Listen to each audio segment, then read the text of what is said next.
ಉಷ್ಣತೆಯ ತೀವ್ರತೆಗೆ ಬೆಚ್ಚಿ ಬಿದ್ದ ಜನರು ಸಂಡೆ ಮಾರುಕಟ್ಟೆ ಕಡೆ ಮುಖ ಮಾಡದೇ ಇರುವ ಪರಿಣಾಮ ಮಾರುಕಟ್ಟೆ ಪ್ರದೇಶ ಬಿಕ್ಕವು ಎನ್ನುತ್ತಿರುವ ದೃಶ್ಯ ಕಂಡುಬಂದಿತು.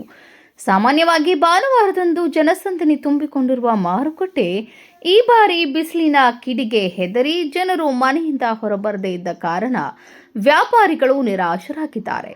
ಬೆಳಗಿನ ಹೊತ್ತಿನಿಂದಲೇ ತಾಪಮಾನ ಏರಿಕೆಯಾಗಿದ್ದು ಮಧ್ಯಾಹ್ನದ ವೇಳೆಗೆ ಬಿಸಿಲಿನ ತಾಪಮಾನ ತೀವ್ರಗೊಂಡ ಹಿನ್ನೆಲೆ ಖರೀದಿದಾರರ ಸಂಖ್ಯೆ ಗಣನೀಯವಾಗಿ ಕುಂಠಿತವಾಯಿತು. ಹಣ್ಣು, ತರಕಾರಿ, ಬಟ್ಟೆ ಹಾಗೂ ದಿನಸಿ ವಸ್ತುಗಳ ವ್ಯಾಪಾರ ನಡೆಸುವ ವ್ಯಾಪಾರಿಗಳಿಗೆ ಈ ಸ್ಥಿತಿ ಆರ್ಥಿಕ ಹೊಡೆತ ನೀಡಿದಂತೆಯಾಗಿದೆ.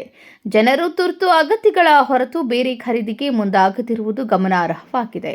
ಮುಂದಿನ ದಿನಗಳಲ್ಲಿ ಬಿಸಿಲಿನ ತಾಪಮಾನ ಇನ್ನಷ್ಟು ಏರಿಕೆಯಾಗುವ ಸಾಧ್ಯತೆ ಇರುವುದರಿಂದ ಮಾರುಕಟ್ಟೆ ಚಟುವಟಿಕೆಗಳ ಮೇಲೆ ಪರಿಣಾಮ ಮುಂದುವರಿಯುವುದು ಸಾಧ್ಯತೆ ಇದೆ ಎಂದು ವ್ಯಾಪಾರಿಗಳು ಆತಂಕ ವ್ಯಕ್ತಪಡಿಸಿದ್ದಾರೆ. Vinod Kulkar, KMM news, Belagavi.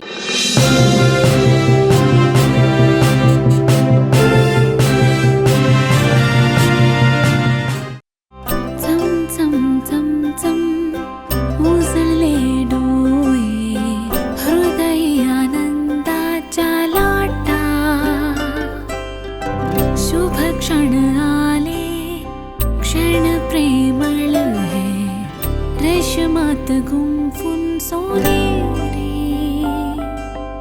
BS Channabasappa and Sons, The Textile Mall, Tilakwadi, Belagavi.